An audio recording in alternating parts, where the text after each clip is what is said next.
Okay တော့ကျွန်တော်တို့ဒီနေ့အကြောင်းကတော့ electronic ပေါ့နော် electric system ပတ်သက်ပြီးတော့ကျွန်တော်ပထမဆုံးမိတ်ဆက်တာမှာဖြစ်ပါတယ်။ဘာလို့လဲဆိုတော့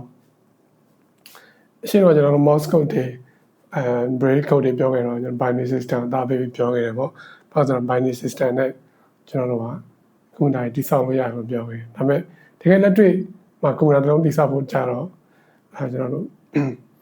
အဲဒီ Morse code တို့braille code တို့အသိပြီးတော့အဆင်မပြေတော့သူတို့တက်ပို့ပြီးတော့အဆင်ပြေတဲ့နောက်ထပ် binary system တခုကျွန်တော်တို့ကထပ်ပြီးတော့လေ့လာဖို့လုပ်ရပါတော့။အဲဒီ system ကိုကျွန်တော်တို့လောဆယ်တော့ electrical system လို့ခေါ်လို့ရတယ်။ဟုတ်ပြီအဲ့တော့ electrical system အကြောင်းနားလည်ဖို့ကျွန်တော် electricity ဆိုတာကိုနားလည်ဖို့လုပ်တယ်ကျွန်တော်ဒီမှာ physics သင်တာမဟုတ်တဲ့အတွက်ကျွန်တော်အများကြီးတော့ချဲပြီးမပြောတော့ဘူးဒါပေမဲ့အနေလေးလိုအပ်လောက်တော့ကျွန်တော်ပြောမှရမှာပေါ့နော်အဲ့ electricity ဆိုတာနားလည်ဖို့ကြောက်လဲကျွန်တော် charge electric charge ဆိုတဲ့အကြောင်းနားလည်ဖို့လုပ်ရပါတော့အဲ့တော့ကျွန်တော် universe မှာတချို့အရာဝတ္ထုပစ္စည်းတွေက charge ရှိတယ်နော်တချို့အရာဝတ္ထုပစ္စည်းတွေက charge မရှိဘူးဥပမာဘယ်လိုလဲဆိုတော့ကျွန်တော်ဒီငယ်တော့လောက်ခဲ့တယ်မျိုးစပင်းမှာကျွန်တော်ပေးတယ်နဲ့ပုတ်တိုက်ပြီးတော့ကျွန်တော်ဝါကုန်းစားလေးတော့မဟုတ်စက်ကူစားလေးတော့ကတ်ကြည့်လိုက်ရင်ကျွန်တော်စက်ကူစားလေးကတ်ပြီးတော့ပါလာပါတော့အဲ့တော့ဒါပုတ်တိုက်မှုကြောင့်သူက licit debt charge ထွက်လာတာပေါ့အဲ့တော့ကျွန်တော်တို့ licit debt ကသူ့ရဲ့ content တစ်ခုကဘာလဲဆိုတော့သူ့မှာတန်မျိုးရှိရပါတော့တစ်ခုကိုကျွန်တော်တို့ကနာမည် positive လို့ပေးလို့ရတယ်နောက်တစ်ခုကကျတော့ negative charge ပေါ့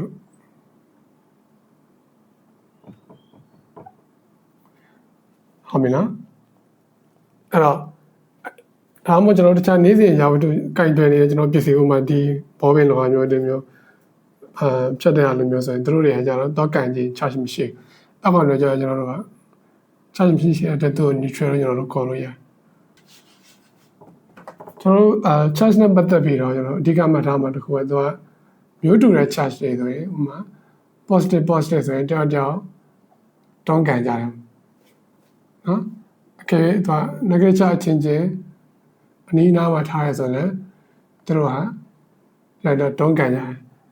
တောင်းကန်တာ force ပေါ့နော်တောင်းကန်တဲ့ force ပေါ့အကယ်မျိုးမတူတဲ့ charge နှစ်ခုရှိရဆိုတော့သူတို့က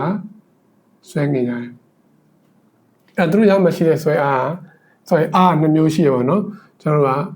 ကမျိုးတူတဲ့မျိုးတူတဲ့ charge ဆိုရင်ကျွန်တော် repulsion လို့ခေါ်ရပါတော့တွန်းကန်မျိုးမတူတဲ့ကျွန်တော်တို့အားဆိုရင်တော့ကျတော့ charge ကိုနားလည်ပါဆိုကျွန်တော်တို့ကနောက်တစ်ခုဘာနားလည်ဖို့လုပ်မလဲဆိုတော့အဲ့ဒီ lesson charge ရပုံမှန်ဆိုရင်တော့ငြိမ်နေရတယ်ကျွန်တော်တို့တစ်လုံးနဲ့ရှိရင်တော့ဥပမာကျွန်တော်ဒီ universe မှာ positive charge ရှိတဲ့ပစ္စည်းလေးတစ်ခုတည်းရှိမယ်သူကငြိမ်နေဒါပေမဲ့သူ့ဘေးနားပတ်ဝန်းကျင်မှာကျွန်တော်တို့ကနောက်ထပ် charge တစ်ခု negative charge ရှိတဲ့တစ်ခုလာထားလိုက်ရင်သူတို့ကငြိမ်မနေတော့သူလည်းငြိမ်မနေတော့သူလည်းငြိမ်မနေတော့သူတို့ charge နှစ်ခုကဖြည်းဖြည်းနဲ့ဒီဘက်ကိုဖြည်းဖြည်းနဲ့ရွေ့လာမယ်ပေါ့နော်သူတို့လူကြားဆွဲငင်အောင်အဲ့တော့ charge တွေရွေ့တာကိုကျွန်တော်တို့ကcurrent လို့ခေါ်လို့ရတယ်တကယ်ကတော့ electron ရွေ့တာကျွန်တော်တို့ current လို့ခေါ်တာပေါ့နော်အဲ့တော့ဒီနေရာမှာ positive negative ဆိုတာကျွန်တော်ဗတ်ထားလိုက်ပြီ negative ထားလိုက်ဟုတ်ရဲ့နော်negative ထားလိုက်သူတို့ကြားဆွဲငင်အောင်မဟုတ်တော့သူတို့ကြားမှာရှိတာတွန်းကန်အားပြောတယ်အဲ့တော့ဟုတ်ပြီရဆိုရင်ကျွန်တော်ဘယ်လိုလုပ်လို့ရလဲဆိုဒီကောင်လေးကျွန်တော် fix လုပ်လိုက်လို့ရတယ်ဥပမာအနေနဲ့ဒီ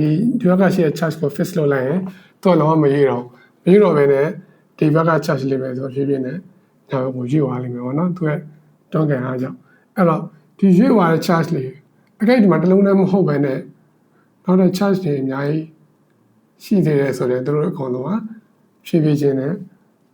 ဒီဘက်ကိုရွေ့သွားမယ်ပေါ့နော်အဲ့တော့ charge လေးဒီဘက်ကိုရွေ့သွားတာကျွန်တော်တို့က current လို့ခေါ်တယ်ဒါအပြင်ကျွန်တော်ကမရှင်းနေသေးဘူးဒီ negative charge သူ့ရဲ့တွန်းအားကြောင့်ဒီခေါ်ဒီဘက်ရွေ့သွားတာတော့မှတ်မိတယ်ဒါပေမဲ့နည်းနည်းရွေးတဲ့နှောင်းကနှေးနေသေးတယ်ပေါ့နော်အဲ့ဒါဆိုကျွန်တော်ဗတ်ထက်လုပ်ပေးမယ်ဆိုတော့ဒီမှာနောက်ထပ် fix ထားတဲ့ positive charge တခုဒီဘက်မှာထားလိုက်မယ်ပေါ့အဲ့ဆိုရင်ဒီ negative charge တွန်းအားနဲ့ဒီကောင်က တွန်းအားကြောင့်ရွေ့တာပေါ့နော်တွန်းအားကြောင့်ဒီ negative charge တွေကိုရွေ့တယ်ဒါပေမဲ့ဒီဘက်ကညာဘက်မှာရှိတဲ့ positive charge ကကြောင့်သူတို့လေးခုကိုလှမ်းပြီးတော့ဆွဲနေမှာပေါ့နော်အဲကြောင့်ဒီဘက်ကဆွဲအားကြောင့်လည်း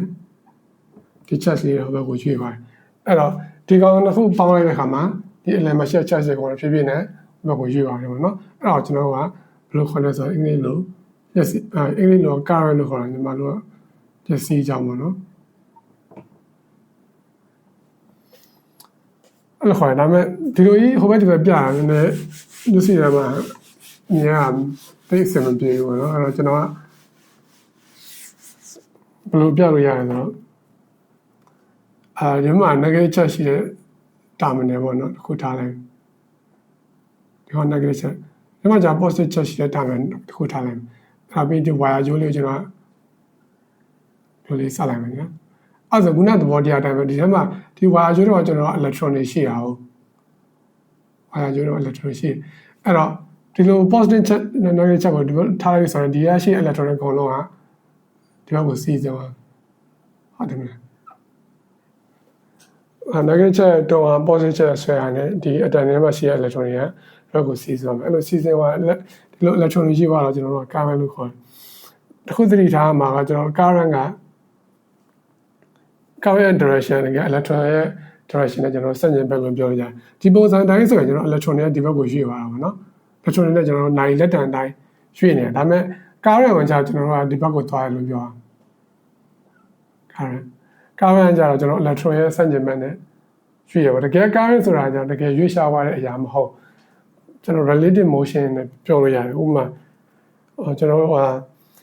ယထာစီးရင်လည်းအောက်ကိုမြေကြီးကိုငုံကြည့်လိုက်ကားစီးနဲ့ငုံကြည့်လိုက်မြေကြီးကရွေ့နေလို့ထင်ရတယ်ပေါ့နော်အရှိန်အများကြီးနဲ့တကယ်ကတော့ကျွန်တော်မြေကြီးကရွေ့နေမှာမဟုတ်ဘူးကားရွေ့နေဒါပေမဲ့ကားပေါ်ကြည့်ရတဲ့ဆိုတော့မြေကြီးရွေ့နေတယ်ထင်ရမှာနော်အဲ့ဒီပေါ်တရားအတိုင်းပဲတကယ်ကကြတော့ current ရွေ့နေမှာမဟုတ် electron ရွေ့နေဒါပေမဲ့ electron ကလမ်းကျင် current ဒီဘက်ကိုသွားနေတဲ့ပုံစံမြင်ရတယ်ပေါ့နော်အဲ့ဒါကျွန်တော်တို့ current လို့ခေါ်တယ်အဲ့တော့ဖက်လောက်ဒီမှာတော့ current ကိုကျွန်တော်တို့ဒီဆိုရင်ဖက်လောက်ကြောင့်မပြောခင်ကျွန်တော်ဒီဘက်ကခုနပြောတဲ့ positive charge နဲ့ negative charge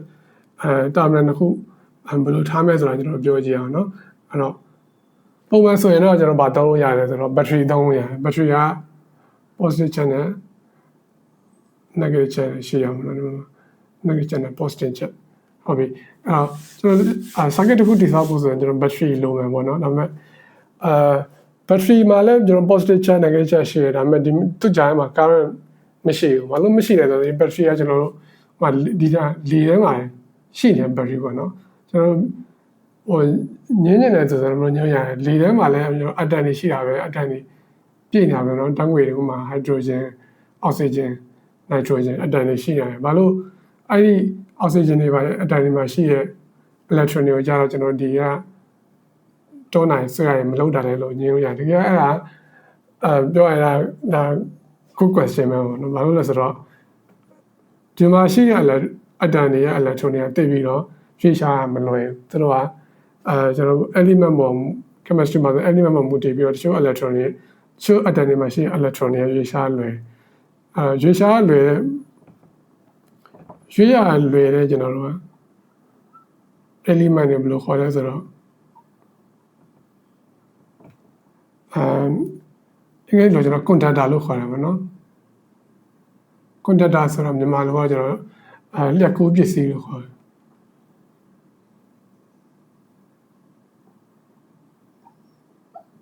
လျှက်ကူးပစ္စည်းလို့ခေါ်ရတယ်ကျွန်တော်ရွေ့ရမလွယ်တဲ့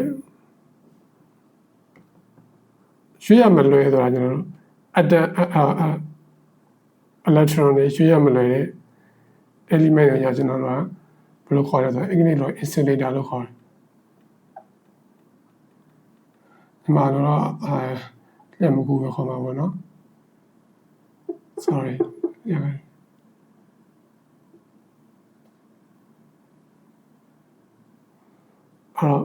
တချို့ပစ္စည်းတွေကကျွန်တော် insulator တချို့ပစ္စည်းတွေက conductor ပေါ့ insulator ရဲ့မှာကျွန်တော်နေ့စဉ်ကိုင်နေတော့ကျွန်တော်ဒီတက်တာတော့ကျွန်တော်တို့ rubber တို့ကျွန်တော်ကောပစ္စည်းတို့နော် fiber တို့အဲ့လိုရပါတယ်ပေါ့နော်အဲကြောင့်ကျွန်တော်ဒီ ခေါင်းနေနဲ့ပြည့်စင်မကူတော့တိုင်အောင်ဒါမှလက်ကူးတဲ့ပစ္စည်းကြောင့်ကျွန်တော်ဒီမှာပါလဲဆိုတော့ကော့ပါဝါယာဆိုဂျီနန်ဂျူနော်စတီလ်နောက်ဒီခုကကျတော့ water ခြေရလက်စရန်ကူတယ်နော်အဲ့ကြောင့်အနေနဲ့ရေးမီးရွေးပါရေးတဲ့ပြချာရေးရရင်လက်ကူကောင်းတယ်နော်အဲ့တော့ဒီလိုပစ္စည်းမှာဆိုရင်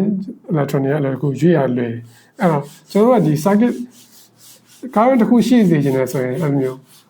ဒီ battery ကိုကျွန်တော်တို့ဒီတိုင်း insulator နဲ့ထားပြအောင်ခုနကပြောမဲ့ထက်မှာတစ်ခုကြောင်းပါကျွန်တော် layer လဲ insulator ပဲအဲ့ရလဲ insulator ပဲကျွန်တော်ရှိတယ်လေထဲမှာရှိတဲ့ oxygen တွေ nitrogen တွေလက်စကူကအရန်ခတ်တယ်အားကြောင့်ဒီဘက်မှာရှိတဲ့ electron တွေဒီဘက်ကိုကူးသွားလို့မရအောင်အဲ့ဒီလိုကူးသွားစေနေဆိုကျွန်တော်တို့ဘာလို့လုပ်ပြရမလဲဆိုတော့ wire jewelry နဲ့ပေါ့နော်ခုနပြောတဲ့လက်ကူးပစ္စည်းတွေကကျွန်တော်ဂျီနန်ဂျိုးလိုမျိုးwire ဂျွန်းသုံးလိုက် wire ရွတ်တို့လေးဆက်လိုက်ပြီးရင်ကျွန်တော်ဒီနားမှာခရုတ်လေးတစ်ခုထားလိုက်မယ်ပေါ့နော်အဲ့လိုကျွန်တော်ကျိုးလေးဒီမှာသွားပြီးတော့စိုက်လိုက်မှာဖြစ်မလဲဆိုတော့ခုနကကျွန်တော်ပြောခဲ့ဆိုပဲဒီတော့ကဒီ wire ကျိုးထဲမှာရှိတဲ့ဒီဟောခလုတ်ပိတ်လိုက်တာနဲ့ဒီ wire ကျိုးထဲမှာရှိတဲ့ electronic ကောင်လာဒီဘက်ကိုအချိန်ပြေးစင်အောင်မယ်ပေါ့နော်ပြေးစင်အောင်မယ်အဲ့တော့ဒါပေမဲ့အမှကျွန်တော်တို့ကအစိုးရောက်တဲ့အခြေအနေနှစ်ခုကိုနားလည်ရမယ်အစိုးရောက်တဲ့အခြေအနေနှစ်ခုကဘာလဲဆိုတော့ကျွန်တော်တချို့ပစ္စည်းတိုင်းမှာ resistance ရှိရဆိုတာကျွန်တော်တို့အရင်ဆုံးနားလည်ရမယ်ဟုတ်ပြီအဲ့တော့နားလည် resistance ဆိုတဲ့အကြောင်းကိုကျွန်တော်ရှင်းပြဖို့လို့resistance ဆိုတာဒါလဲဆိုရင်တချို့သောပစ္စည်းတွေကထားပါတော့ဗျာဒီထဲမှာကျွန်တော်အတန်လေးရှိရပါတော့အတန်တော့electronic nucleus တွေ proton တွေနဲ့ကျွန်တော်တို့မှာပြည့်နေတာပေါ့အဲ့ထက်ကိုကျွန်တော်တို့ကဒီဘက်ကနေပြီးတော့လက်စစ်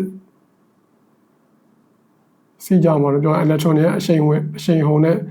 စောက်ပြီးတော့ပြေးလာရပါတော့ကျွန်တော်တို့ဒီပစ္စည်းလေးကိုဖြတ်ဖို့အတွက်ဆိုရင်အဲ့တော့ဒီထဲမှာဘယ်လိုဒီ microscopic level မှာဘယ်လိုဖြစ်သွားလဲဆိုတော့ကျွန်တော်တို့ကပုံကြီးစုံချက်ရောကြည့်လိုက်ဒီထဲမှာလည်းelectron လေးကဥမာတကယ် electron ကအဲ့လိုမဟုတ်ပြီးရင်ဒီဘက်ကအရှိန်ဟုန်နဲ့ဝင်လာတဲ့ electron ရှိမှာပေါ့နော်အဲ့တော့ဒီ electron တွေကဒီလက်စီးကြောင်းကနေပြီးတော့အရှိန်ဟုန်နဲ့ဝင်လာတဲ့ electron တွေကဒီထဲမှာရှိနေပြီးသားကျွန်တော် electron တွေနဲ့သွားပြီးတော့တိုက်တာရှိမှာပေါ့နော်သွားပြီးတော့ဒီမှာ electron တွေရှိဆိုဒီကောင်တစ်ခုသွားပြီးတော့တိုက်ပြီးတော့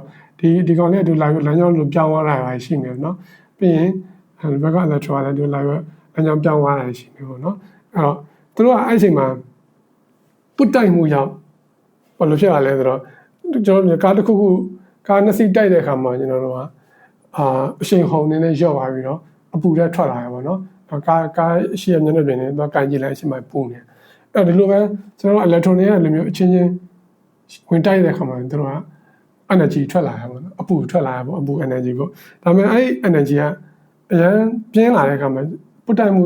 ထိရမှုအရန်များလာတဲ့အခါမှာ energy အရန်ပြင်းလာပြီးတော့အချိန်ချင်းမှာအလင်းရောက်မှကျွန်တော်တို့ထွက်လာတယ်ပေါ့နော်အဲ့ကြောင့်ဒီမှာအရာဝတ္ထုတွေမှာကျွန်တော်တို့ resistance ဆိုရှိရင်အဲ့လိုခုခံအားမြန်မာလိုခုခံအားလို့ခေါ်တာတကယ်တော့ဒီထဲမှာရှိတဲ့ electron တွေနဲ့ကျွန်တော် current အရှိန်ဝင်တဲ့ season line electron တွေနဲ့တိုက်ခိုက်တဲ့အတွက်ကျွန်တော်ကဒီကအရှိန်ရောက်သွားတယ်ပြီးရင်တော့သူကအရှိန်တစ်ခုနဲ့ဒီရောနေဟောကိုပြန်ပြီးတော့ဆက်သွားမှာလုံးဝရောက်သွားတာမဟုတ်ဘူးဗျာသူကဒီမှာပုတ်တက်ပြီးတော့မဟုတ်တော့ထွက်သွားကျွန်တော်တို့အရှိမလူ10ယောက်ပြေးလာရပါတော့ဒါပေမဲ့အရှိမကျတော့လူရောက်20ရာမတက်ရက်နေအဲ့ပြေးလာတဲ့10ယောက်ကအယောက်20ကြာတွန်းတိုက်ပြီးတော့ဟိုဘက်ကိုထွက်သွားမယ်ပေါ့နော်အဲ့လိုတွန်းတိုက်လို့ထွက်လာတဲ့လှုပ်ရှားမှုကိုကျွန်တော်တို့ resistance ခုခံအားလို့ခေါ်တယ်ဒါပေမဲ့ဒီအလေကတွန်းတိုက်တဲ့ကောင်ကအရန်များနေနော်ဥမာအရှိမလူအယောက်20မို့တော့ဗျာအယောက်200ဖြစ်သွားရေးဆိုရင်ကျွန်တော်တို့အချိန်ဟုန်နဲ့ပြေးလာတဲ့လူ10ယောက်ကဒီအယောက်200ကိုဖြတ်ပြီးဟိုဘက်ကိုကြော်အားဖို့ဆိုမလွယ်တော့ဘူးပေါ့နော်အဲ့တော့ခုခံအားနေတာများတာမှမဟုတ်ဒီပြကျွန်တော်ဒီလက်စီရဲ့ဟိုဘက်ကိုဖြတ်စီရဲ့ပမာဏနည်းတယ်များကျွန်တော်သတ်မှတ်လို့ရအဲ့တော့ခုခံအားများရင်ဘာဖြစ်မလဲခုခံအားmore resistant များရင်ဟိုဘက်ကိုကျွန်တော်ကဒီမှာတွန်းတိုက်တဲ့အားများမယ်ပေါ့နော်တွန်းတိုက်တဲ့အားများမှာဖြစ်တဲ့အတွက် တော့ပို့ပြီးတော့ဗာပြီးတော့များလို့ထင်တယ်ပို့ပြီးတော့ပူမယ်နော်ပို့ပြီးတော့ energy ဆုံးရှုံးမှာပေါ့နော်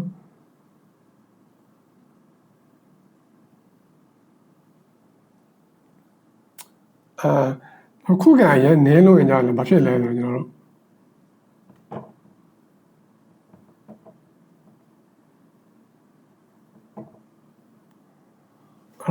ခုခံနည်းလို့ရင်ကြတယ်မကောင်းပြန်ဘူးကျွန်တော်မှရှိတဲ့ကျွန်တော် electronic အကုန်လုံးကဒီဘက်ကိုအရှိန်ဟုန်နဲ့သူကအဲ့ဒါခုခံနေတဲ့ခါမှာဘယ်လိုဖြစ်မလဲလို့စဉ်းစားကြည့်ရင်ခုခံနေတဲ့ခါကျတော့ကျွန်တော်ဒီ electronic ကဒီဘက်ကိုသူတို့ဂျားထဲမှာတားမယ်လို့မရှိဘူးဒီဘက်ပြေးလာဆရာကအရှိန်ဟုန်နဲ့အရန်ပြေးရပေါ့နော်အဲ့တော့သူကဥပမာပြောရရင်တော့အရှိန်ဟုန်နဲ့အတားဆီးမရှိပဲပြေးတဲ့ခါကျတော့သူကသွားတဲ့အရှိန်အရန်များတဲ့အတွက်သူက heat energy ကို release လုပ်အဲ့တော့ခုခံအရန်နဲ့လည်းသူ heat energy release လုပ်Okay ကျွန်တော်ခုနပြောလဲစားကျွန်တော်ဒီထက်မှာလက်စစ်စီးတာဒီတို့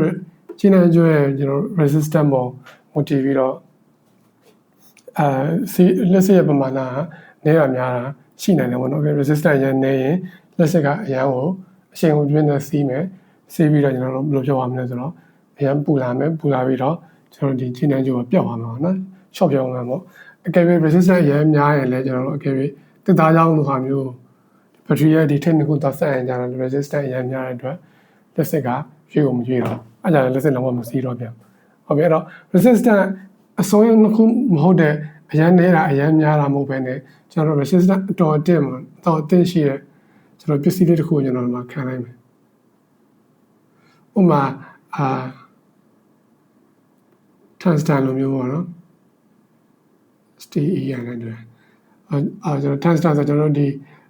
လက်စစ်မီလုံးတွေမှာကျွန်တော်မြင်နေရဒီချင်းနဲ့ထဲမှာတုံးတဲ့ကြီးနိုင်ကြိုးလေးပေါ့နော်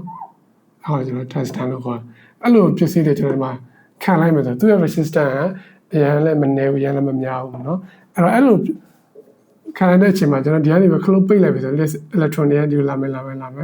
အရှိန်ုံနဲ့လာမယ်ဒါပေမဲ့ဒီရောက်တဲ့အခါမှာသူက resistance တစ်ခုရှိနေတယ်အရင်နဲ့ resistance မဟုတ်ဘူးလေအဲ့တစ်ခုရှိနေတယ်ဆိုတော့ဒီမှာနှေးပါမယ်ဒီမှာပုတ်တိုက်မယ်ပုတ်တိုက်တဲ့အားကြောင့်ဒီကောင်ဖြည်းဖြည်းနဲ့ဘာဖြစ်လာမလဲဆိုပူလာမယ်ပေါ့နော်ပြီးဒါပေမဲ့ကျွန်တော်ဒီဘက်ကနေပြီးဘက်ထရီရဲ့ voltage ကိုလုံးလောက်ကျွန်တော်တို့မြင့်မိလိုက်ရင်ဒီ element ရှိတဲ့ tungsten တွေကပူရုံနဲ့မကဘူးဘာဖြစ်လာမလဲဆိုတော့ကျွန်တော်အလင်းရောင်မှာထွက်လာမယ်ပေါ့နော်အဲ့တော့ပူလာတဲ့ပစ္စည်းတွေကအပူရင်များလာနေတဲ့အလင်းရောင်တစ်ခုထွက်လာမှာနော်အဲ့ဆိုရင်ကျွန်တော်ကကျွန်တော်အိမ်မှာသုံးနေတဲ့ကျွန်တော်တို့လက်စစ်မီလီဆိုတာမျိုးရပါပြီပေါ့နော်အဲ့တော့လက်စစ်မီလီရပါပြီဆိုတော့ကျွန်တော်ဒီမှာတင်ဂီတာကျွန်တော်မီလီလေးလုံးဆွဲလိုက်ဘယ်မှာကြတော့ကျွန်တော်ဘက်ထရီတော့မဆွဲတော့ဘဲနဲ့ကျွန်တော်တင်ဂီတာအနေနဲ့ပဲရှိလိုက်မယ်ပေါ့နော်အဲ့တော့ဒီဘက်ကနေပြီးတော့ဘက်ထရီအားနဲ့ဒီဘက်ကလက်စစ်မီလင်းလိုက်ပါနော်အဲ့တော့ပြည့်စုံအောင်ကျွန်တော်ပြောရမယ်ဆိုတော့ဒီမှာရှိတဲ့ကျွန်တော်တို့ဒီကြီးနှံကြိုးလေးရဲ့ခုခံအားကိုကျွန်တော်တို့က resistant R လို့တင်ဂီတာပေးလို့ရတယ်ဒီမှာရှိတဲ့ကျွန်တော်တို့ဘက်ထရီရဲ့အားကိုကျွန်တော် voltage V လို့တင်ဂီတာပေးလို့ရတယ်ကျွန်တော်ဒီဘက်ကလက်စီရောက်ပါတော့လက်စီရောက်ဆိုကျွန်တော်က electron